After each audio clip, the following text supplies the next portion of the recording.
All right, so now switching hats, and I get the true pleasure of introducing today's guest, James Marshall. Okay, so for 3 overlooked strategies of successful school initiatives. James Marshall currently serves as Professor of Educational Leadership at San Diego State University, in the #1 ranked California State University.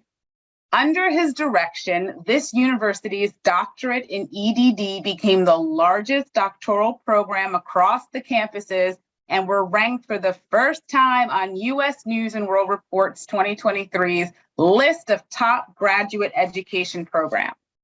Now, getting more specific, James would describe a part of his lifelong work lies at the intersection of people and the organizations in which they work.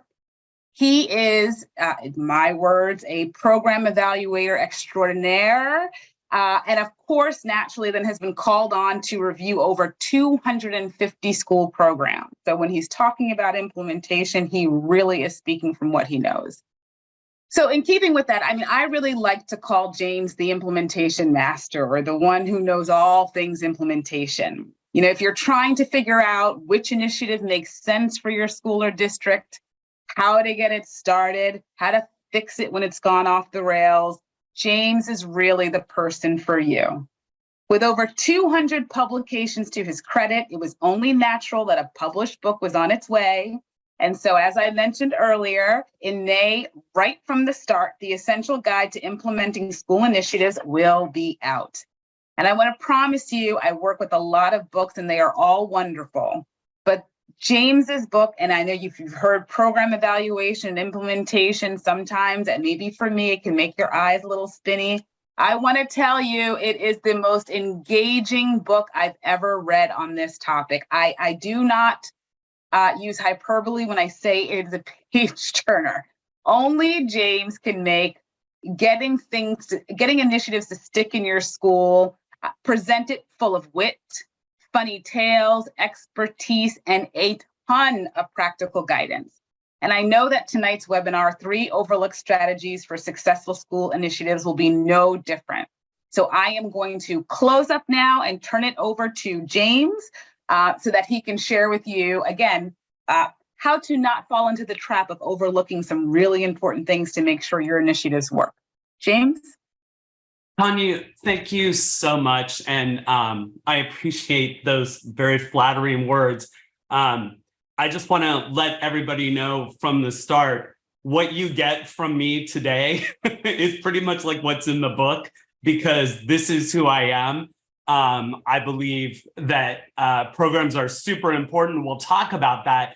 But I also believe in really bringing to life the topic in ways that challenge your thinking, but also are the result of my lessons learned from over 20 years, mostly evaluating programs, but also helping design them and having run a fair number myself.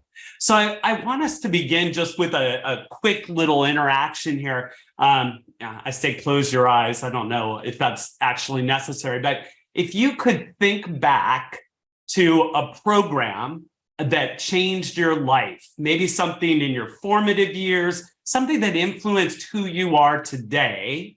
So take a second and think about that. And once you have something in mind, share a word or a brief phrase that, at least in part, tells us why that program was so powerful.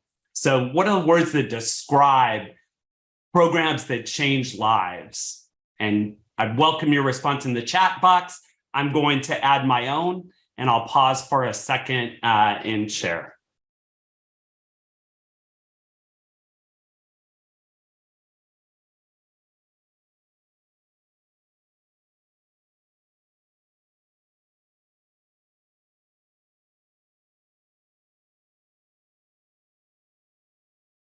I love, so inspiring, the passion of the people involved. Isn't that so true?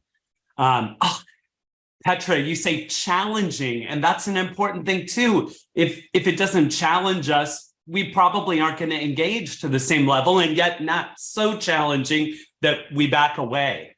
Motivation, absolutely. Inspirational. Relevancy, super important. Accessible, I see James saying. Marie, helpful, and trust. Collaboration is coming up. I see with Elizabeth and somebody else mentioned it. Raquel, you said coaching. John, enduring. Something that it wasn't just I showed up, I went through it, but rather after I walked out the door, I'm interpreting, but the effect and the thoughts endured. Let's see, Latoya, stretching the stakeholders to improve their practices for all students. Absolutely. Again, challenging. Let's see. All right. So, John, thanks for the confirmation. Appreciate that. So, I always think back to my 6th grade teacher, Mr. Thorson. He took me, and I was a very large, quiet, wanted to hide in the corner, sort of never go to school kid, and he noticed I was interested in photography. So, and this would sadly probably not happen today, but every other weekend he asked my parents for permission, and he took me to the San Diego Zoo and taught me how to shoot pictures with a single lens reflex camera. He developed my ability to take pictures and frame them. And it was all really amazing to me and gave me a passion for photography. And then we came back to school after we had all these slides. And he said to me, Jim, now what you're going to do is an assembly for the entire school where you narrate through and talk about all the animals we've taken pictures of and take them on a tour. I cannot tell you how scared I was to do that as a very unpopular kid who just wanted to run away and hide. And yet he challenged me to do that. And I'm not going to tell you any more details about this, except for to say later in my life, I went on to work for the San Diego Zoo, be an environmental educator, get a degree in educational technology, and have been teaching the better part of my adult life.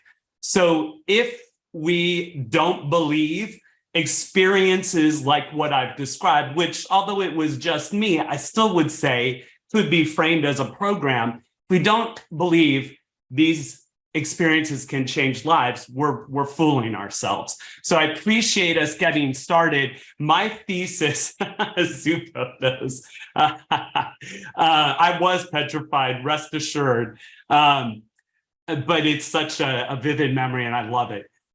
So things I believe, just so you know where I'm coming from, I've said it, these are programs and initiatives are powerful. There's something we as educators can do. And I think all of us at some point in our careers have already proven our ability to implement programs successfully.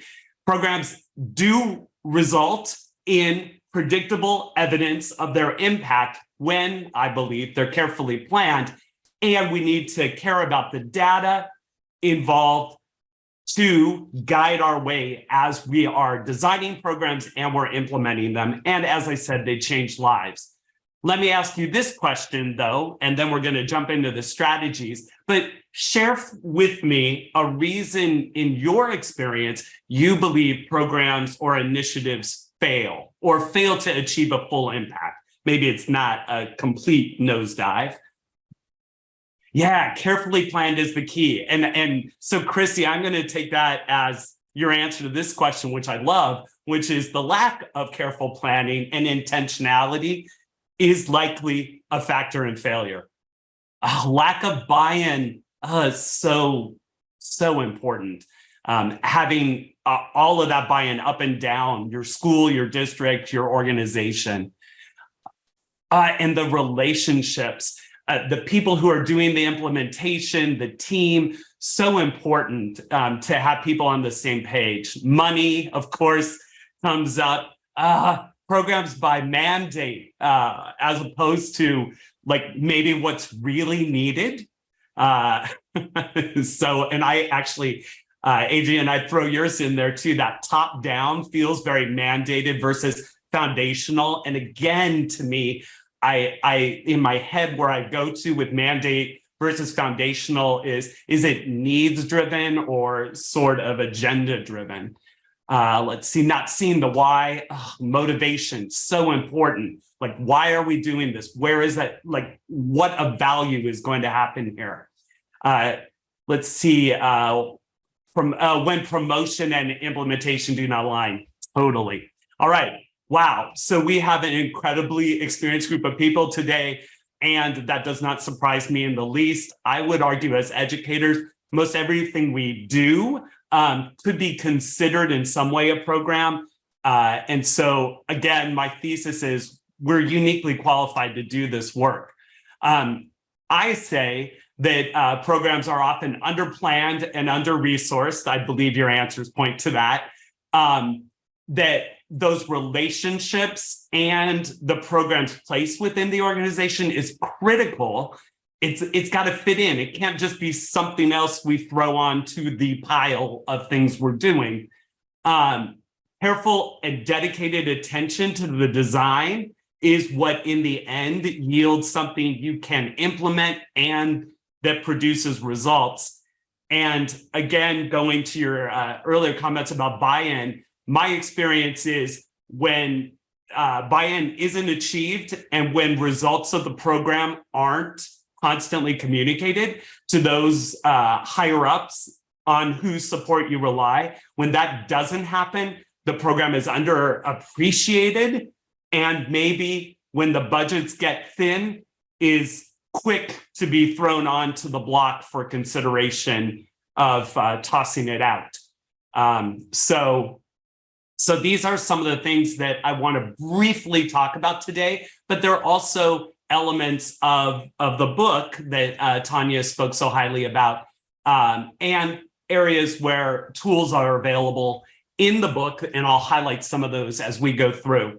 So this is generally, again, the visual thesis, I guess you could say, behind the process that I'm advocating and that right from the start advocates, but dedicated time for needs assessment that informs design, that informs implementation and evaluation is actually used to reinforce everything that's going on and continuously improve the program. Good programs are predicated on understanding strengths and needs. And by understanding strengths and needs, we move towards predictable results because we're being responsive to what truly is needed. It always cracks me up and you probably have seen this cartoon before, but I often think when we're doing programs sometimes and we get to the implementation stage, we almost think that somehow, even if we haven't carefully done needs assessment or designed something deeply or done our work to get buy-in throughout the organization, it's like, oh yeah, in step 2, a miracle occurs. We want to do the opposite of what is shown here.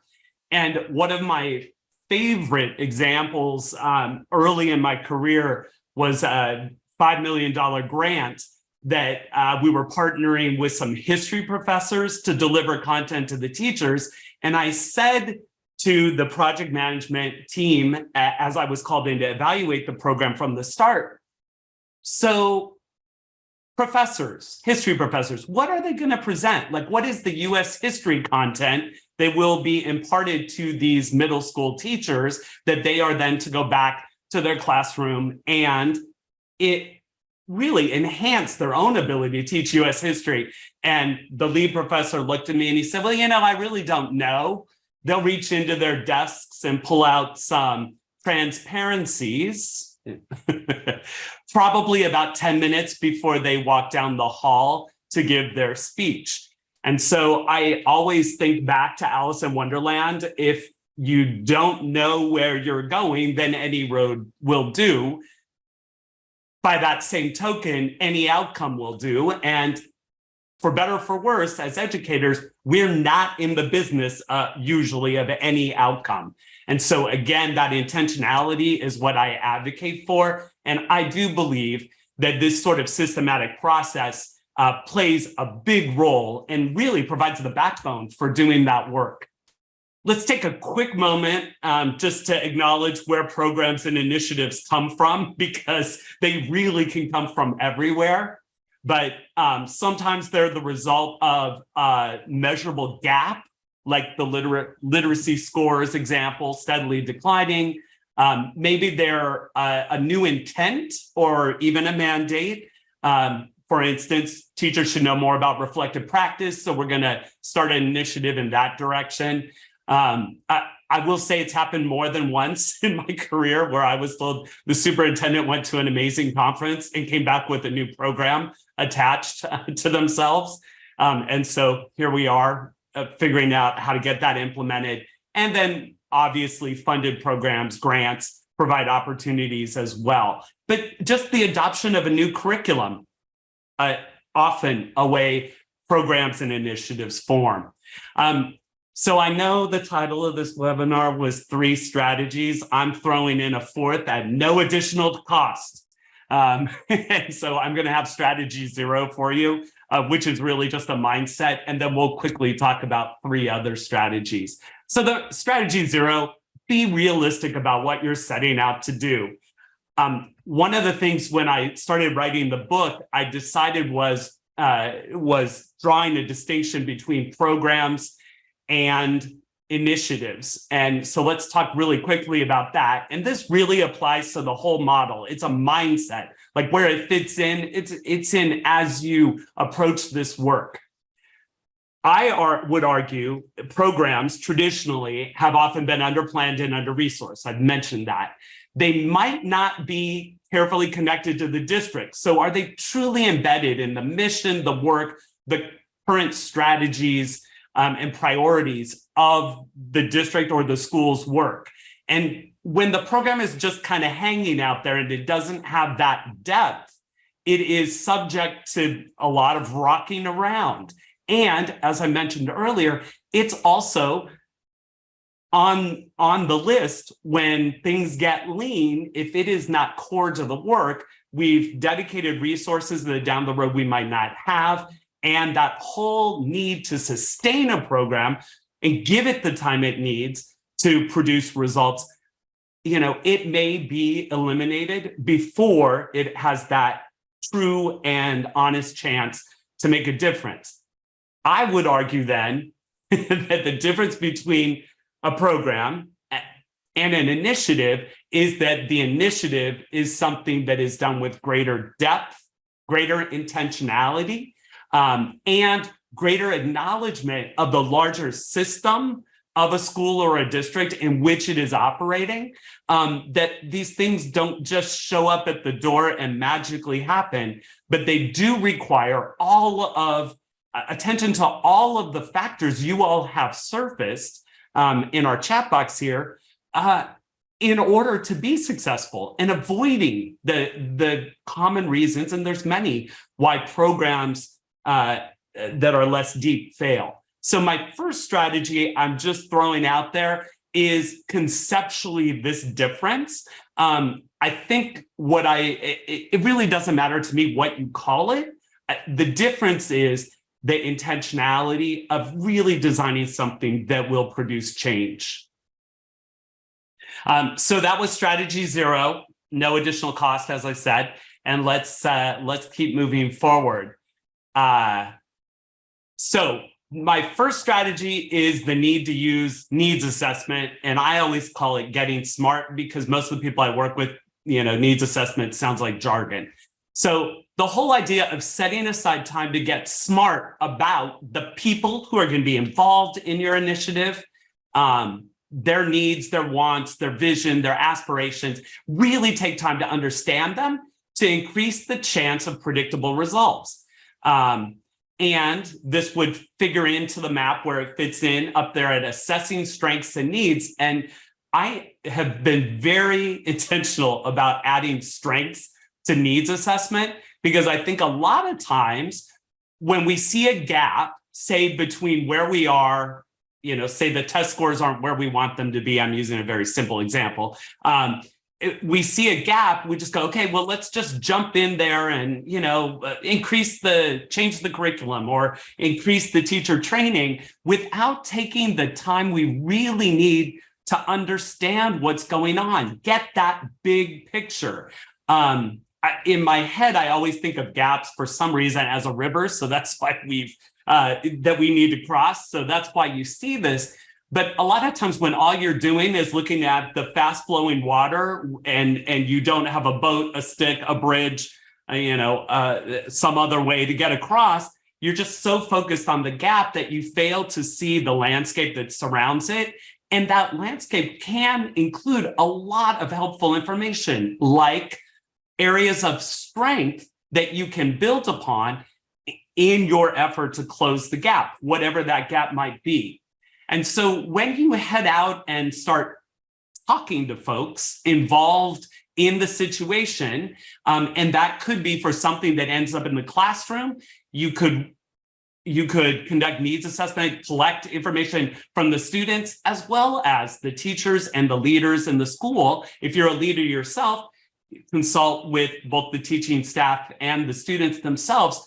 But I like thinking of this part of this needs assessment effort when I'm going out and listening as falling into 3 categories. The first one is I'm very deliberate about thinking, okay, who do I need to hear from? Who needs voice in this needs assessment? And I'm trying to be very inclusive. There's nothing worse, as multiple people pointed out, being, mandated to do something. And so by giving voice to all of the potential people involved, we start to counteract the chances of that immediate rejection to the initiative happening, because people have been given voice and we've listened and brought their ideas into the initiative that is formed. Viewpoint, as you go out and give voice to people and invite their voice in, gain multiple perspectives, figure out, is your current picture of the situation the same as the people who are truly involved? Challenge your own perspective to understand it from their viewpoint. And then the other thing I love, or I always love to ask of folks when I'm doing needs assessment and having these conversations, is for their vision. How do they see this situation evolving? And sometimes they don't even know there's a problem. So I have to be pretty careful about how I frame it. But I invite their ideas for improving, changing, optimizing, forwarding, evolving the situation. Now, sometimes people say to me, but Jim, how are you going to have this conversation with a second grader? Obviously, you have to do it in age-appropriate ways. But my career has been predicated on this process to inviting the actual people involved to have a say, to have direct response on the initiative that is developed. I think we all can point to programs where this didn't happen and quickly picture how that challenges any sort of actual change. Alberto, your question, will we have access to the slides to review and remember all this important information? Well, you will get a discount code for the book. I'm not sure about the slides. Tanya would need to answer that one for me. And maybe she can just type it in there. So one of the things I do in the book is there's a lot of tools for this, and I give you the kind of questions you can go out and adapt or tailor, obviously, for your situation. But again, just to give you an example, voice, viewpoint, and then vision follows. So strategy 1, take some time to get smart. And I know time is not something we have lots of, but even a day spent or a few hours spent talking to some people puts you in a better situation than where you stand today. So I really want to encourage that. I also want to encourage you to put on a set of glasses. I'm going to give you a set of lenses, if you will, for looking at what's going on out there as you go out and listen and try to make sense of that. So strategy 2 is a big one, and it's applying what we know about what makes people successful as they go out and try to do something. It doesn't matter what it is, but it's a frame that is based on a field called behavioral engineering But the idea that we need certain things in place, just like a hierarchy of needs, when it comes to doing something, there are certain things that must be in place for us to perform. And so this figures into your program design, because as you look at what's going on out there, where you are and where you want to be with a new initiative, if you're going to do this work, you want to think about, okay, what is getting in the way from us being where we want to be? What's keeping us staying where we are right now? And so I give you this nice visual that I really appreciate, because I think in one picture, it summarizes so many things. But I submit to you that what you see here, and there are 5 different categories, 3 in the middle and 2 around the outside, these are the factors that need to be in place for somebody to perform at their optimal level. The factors you see in the white space in the middle are all things inside the person. They're intrinsic. There's stuff that's happening inside each individual, whether it's a teacher in the classroom changing their pedagogy, or whether it's a student applying what they've learned in science to an experiment. They're all things that occur within you. And then wrapped around that, we need to have an environment that's conducive to us doing whatever it is we're being asked to do. And there has to be some reason for doing it, an incentive. So let me step through these real quick, but I will tell you, this is something I've adapted, but a framework that I've used ever since I got out of my master's school, which was a couple of decades ago. And what I'll say is the only warning label on these categories is I tend to over apply it even when I'm not at work to why in my house people here don't do the dishes. You can actually do needs assessment around that. So there is the chance of overuse, but it really does help you think about what's truly needed. So first here, again, intrinsic, and this is the one as educators we tend to love, but first, people need to know. They need to have the skills and the knowledge to do whatever it is. And so a lot of our initiatives involve imparting that skills and knowledge to the folks involved. Maybe it's professional learning for teachers who then go to apply it in the classroom. Maybe it is the teachers teaching and the students are the ones who acquire the skill and knowledge and then perform it. What's interesting is the research says that in about 20% of the overall cases, and this is research that spans all industries, but in 20% of the cases, when somebody is not performing where they need to be, it is solely due to skills and knowledge, solely. So what's fascinating is in 80% of the cases, when somebody isn't performing as we want, it is due to something else other than skills and knowledge, or it is due to a lack of skill and knowledge plus one or more of the other things I'm going to talk about. So as educators, this really does make sense, I think, because we know knowing is not enough. And, if your life depended on it, there's a lot of things and probably could do, but if you choose not to do them, it isn't the lack of skill or knowledge that is causing that. So what else could get in the way? Well, or let's look at it appreciatively. What else helps us perform?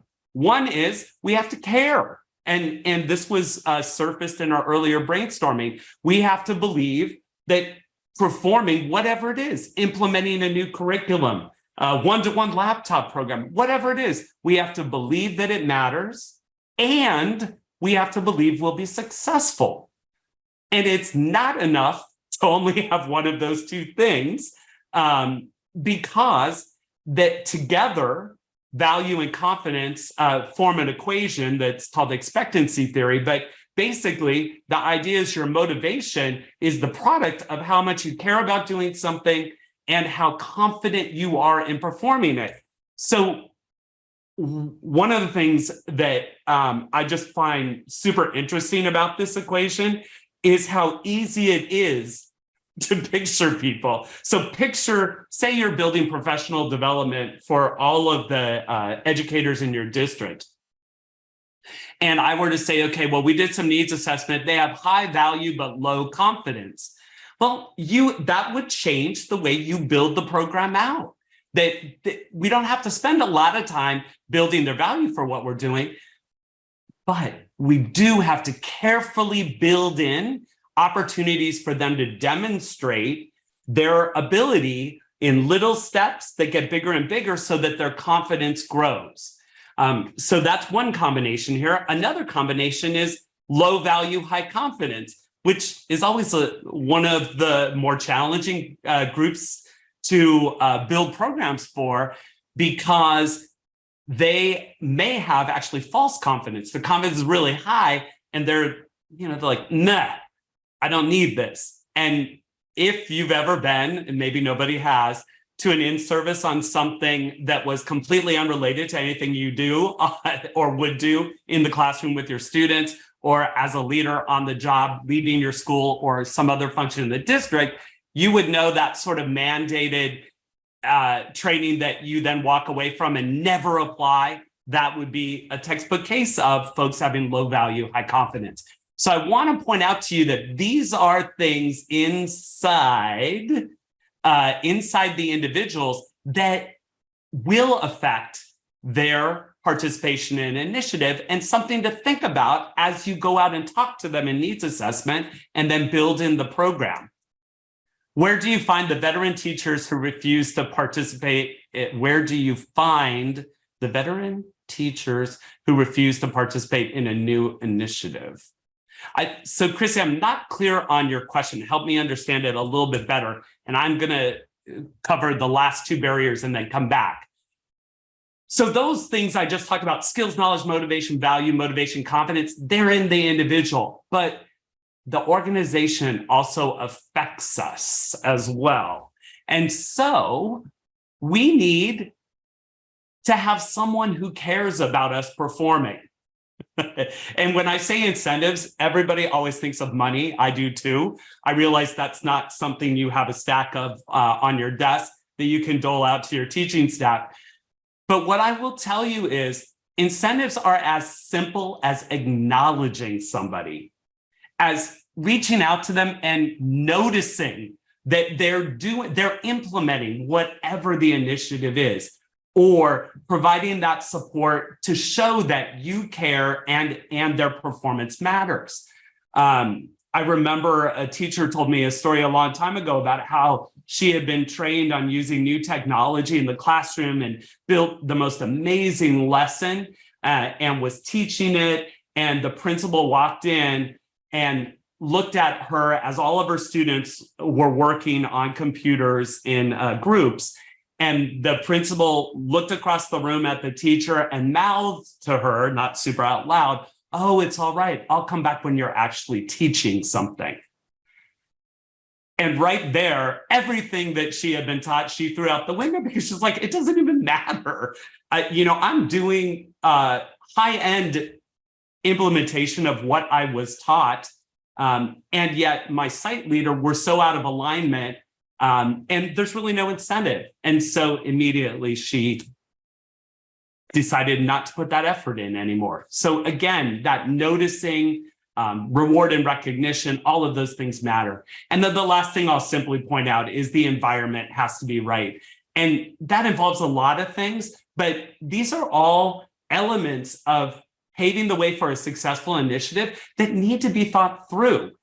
So do they have the right tools? Are there policies in our district that actually will work against implementing whatever it is we want to do? And then dedicated time to perform. Let's face it, when you add something in, it's not like the day grows from 24 hours to 25. So if you're adding something in, you may need to take something away, or re-engineer the time so that there is a reasonable amount of allocated time for people to do what they need to do. And these are all very hard things to do, I realize, especially time. It's a limited supply, but it also is part and parcel of making the investment in initiative for it to become successful. So let me just put this up on the screen. It has some examples, and there's more examples in the book of when you see these causes, barriers at play, how will you know them? And there are some examples. Veteran teachers who refuse to participate in a new initiative, where would they be in the motivation? That is a really good one. I would probably guess, it would depend on what the topic of the initiative was, but most often I would say they'd be low value. Why even do this? And where their confidence lies, it might be high or it might be low. And I could go on for hours about that and give examples over my life of programs where different educators at different stages came in. Some of my favorite are when the state, here in California, and I'm sure you have similar agencies, when the state changes the requirements, say for a admin credential, like a credential to become a principal, or even the teaching credential, they change those, and then they force people who have been educators for 20 years to go back and learn something new. Always an interesting audience to try to engage. But again, one of the tools in the book will help you do that, because if you've got a knowledge and skill barrier, there are defined solutions for that. So too with value. How do you raise value? How do you raise confidence? So I just want to lift up for you this human performance framework, because it has a lot of value for me. It takes a bit of time to cognitively, integrate it, I guess, into your head. But I actually will go through, I use it a lot when there's a program that's not going well. I'll say, well, so, what is the program target? And even if we're looking at the people implementing the program, it's like, okay, do they have the skills and knowledge they need? Where are they at, with are they confident in implementing or not? And do they care? Is this important to them or is it not? And so even in the middle of an implementation, I use that tool set to kind of assess what's going on and make recommendations for righting the ship, so to speak. My final strategy for you, and I think we're doing great on time here. My final strategy is maybe a little bit of a selfish ask. And that is to engage in program evaluation. Now, not to worry, as Tanya was so kind to mention, to me, evaluation is not a stuffy sort of by the book engagement. I believe a little evaluation that yields good data, it's got to be reliable data, but a little evaluation is better than none.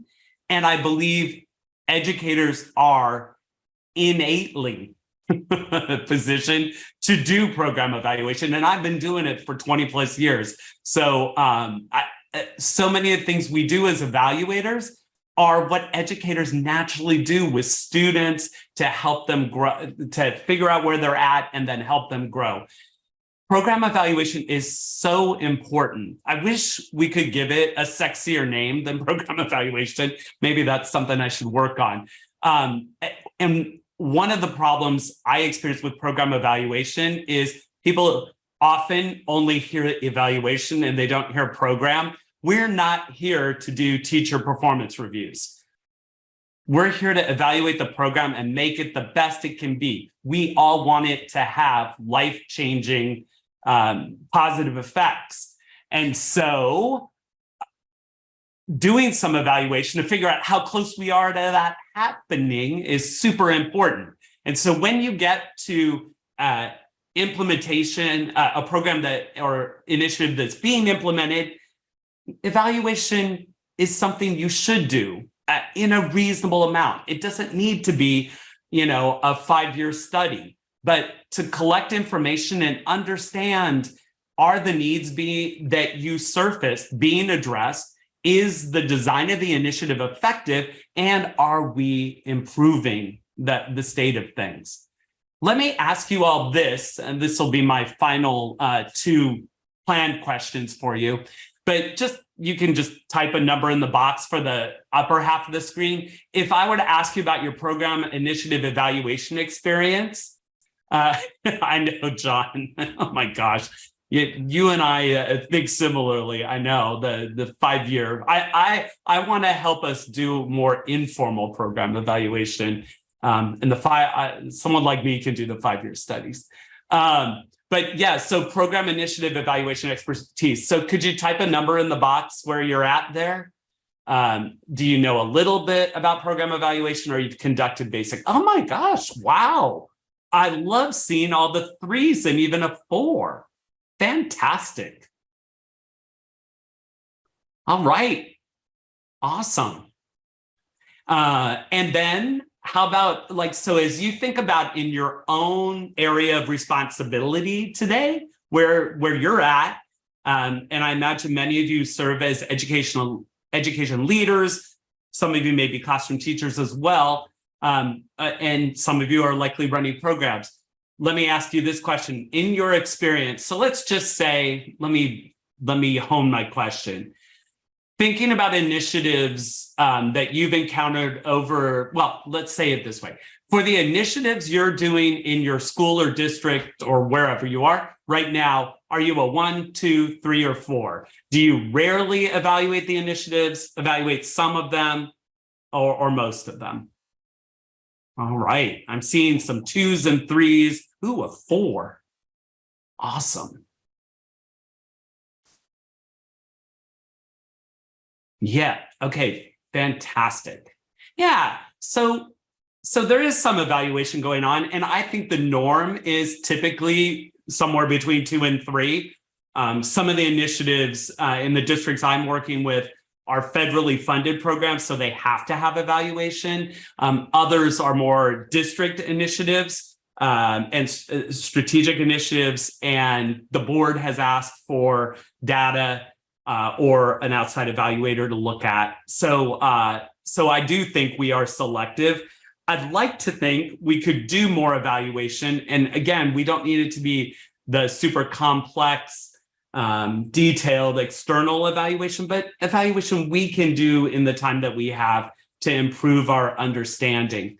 I want to give you an example about it's kind of a case study, but it's going to be short, on how even complex evaluation, I believe, can be made doable for practitioners. You don't need to be the trained evaluator, but for practitioners to actually give good feedback on an initiative. So this comes from my experience years ago. I actually started off out of grad school the first time working for a company that built K-6 reading, language arts, and mathematics software. And so we were building reading programs, mostly reading for me, programs that were delivered on CD-ROM back in the day. So this is kind of a long time ago example. But basically the company that was doing this and was a startup, it was based on this premise, and it was all needs-based, which I love. But it basically said, we looked at the research, we worked with schools across the country, and what they say the priorities need to be is time on task. We need to raise that up so that the learning day is extended. Family involvement, because the research told us in this day, in the 90s, family involvement, I mean, it still is, but family involvement was key, single most predictor in that day of academic success. So we needed to increase that. We needed to decrease the digital divide. And also, believe it or not, in the early 90s, there was a survey of elementary school principals, and the number one answer to the question, what is the biggest challenge you face? And again, early 90s, motivation to learn. Maybe it's still the case. So as a company, we built a set of software, a program, and we built it over 5 years and sold it to schools.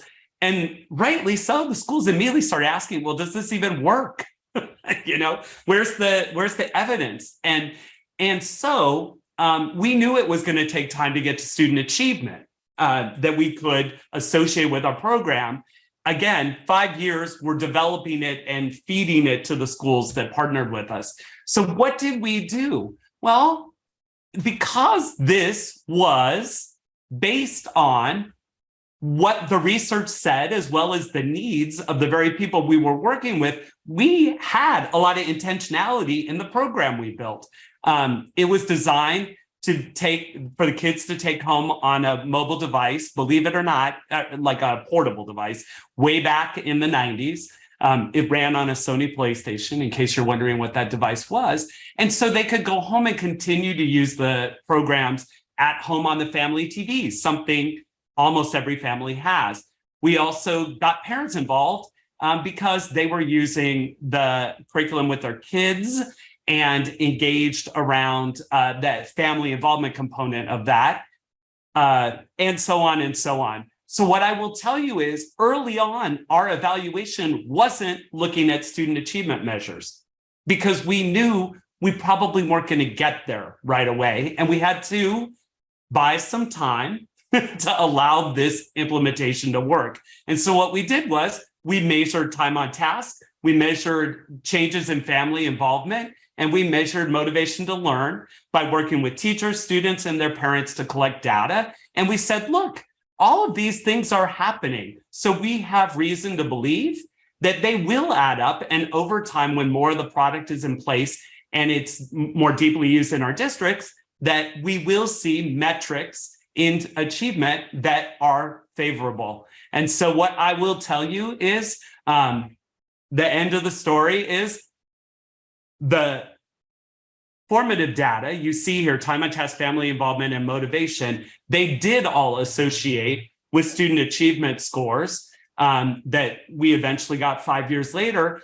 But this was such a nice way to do the evaluation. And to be honest, this may surprise you, but just increasing time on task, family involvement, and motivation based on that data, most of our districts were very happy with those results. And student achievement became not as big of a worry for them, which again, in the long run, in most of our districts played out. Let's see. Program impact. Dana, I like that. Yeah, it is. That evaluation word, I think, is just, it carries a weird connotation that seems to be often negative. So I'm going to close out my remarks today just by sharing a couple of mini strategies that might make evaluation happen. If you've designed a program or initiative based on needs, likely you're going to get to the point of defining outcomes. And obviously, there's more than 20 tools in the book. I can't do all the strategies today, but outcomes are a big part of the initiative planning and implementation process. If you've defined outcomes using needs assessment, it's really nice to go out and do evaluation because you know what you're looking for. So many times I have organizations call me up and say, hey, we want to talk about you doing this evaluation. I'm like, oh, could you send me over what the program's designed to do? Like, what are the outcomes? Or do you have a logic model or things like that? And it's like, well, we know we want students to be more prepared for college. It's like, okay, can we put that in measurable terms? Like, what would that mean? And so that definition of outcomes is key here. But when you have the outcomes, it makes evaluation so much easier. It's kind of a no-brainer, and yet it doesn't happen very often. It's never too early to plan or measure. I always try to get the evaluation into the initiative, like part and parcel. So for instance, one of the things I'm evaluating right now is a professional development grant for teachers. And the first activity they do is their own self-assessment of their areas of knowledge and competence specific to the grant focus. Well, that's something that benefits the people running the program because they get to know their participants. It's also data I use to chart the difference from where they start to where they end up at the end. So another bad rap for evaluation is when it's something added on top. It's like extra stuff we have to do. embedding it in there is really awesome way to at least get some of the data baked into the program, and the people doing the implementation love you because you've made it part of the program and not something else they have to be concerned about doing. Point of the realm to me just means measuring things people care about. What is the currency of results or of impact? And so you have to know what different people want, and think about, okay, so this is the kind of data that's going to resonate with them. I've never done a perfect evaluation ever. I always learn something new. Every one I do. That's why I love doing them, to be honest. And so I just would encourage you to be okay with imperfection. Again, within a space of reliable data. I want to be clear about that, but it's okay if you don't evaluate everything. It's okay if there is like a question doesn't yield what you thought it was going to do. Learn by doing. And then 2 bonus tips, just do it and try not. Do or do not. There is no try. So there are so many things I learned by doing evaluation. Again, you have to be compassionate, caring, invested in the people involved, do no harm. But whether you've got weeks to do evaluation, which I'm guessing most people here do not, or even just a day, there are things you can do to get smarter about the initiative and make good decisions about its course and its continuous improvement.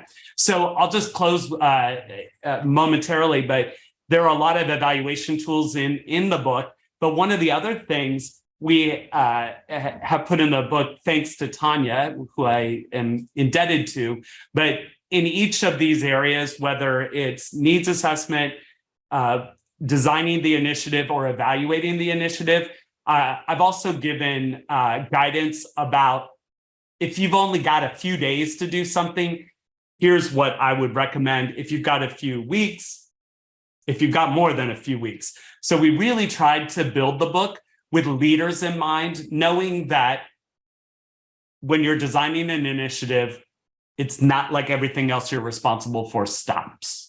So there are strategies and approaches that you can use in a short amount of time, or if you have a longer allocation of time and you want to really invest in needs assessment and on the back end in evaluation, you can do that too. So in closing, I guess I would just say, all of these things that we've talked about, initiatives can be well planned and resourced. Just got to do it with intentionality and collect the data, I believe, to sell that result to the people who need to buy in. Again, needs assessment helps position the initiative within the organization, which means it's more likely to stay there and be given the chance it needs to actually make a difference. I do use the performance engineering, those 4 categories, every day of my life as I look at situations and try to understand what is happening, where there are strengths, and what is not happening, where needs remain, and how do I bring those 2 things together for the best outcome. And lastly, I will just tell you, I have seen many program meet its demise because nobody collected data and just assumed that everybody agreed that the program was perfect. And so I just would say one of the things I do most with the districts I consult with and even other nonprofits is, providing that regular flow of data a couple of times a year to the people who care to keep the initiative alive and demonstrate its value. And in doing those things, I believe you increase the chance of a successful initiative and predictable results, or as Dana has helped me reframe, impact. So with that, I thank you for listening. I thank you for your engagement, because that makes it so much more fun. So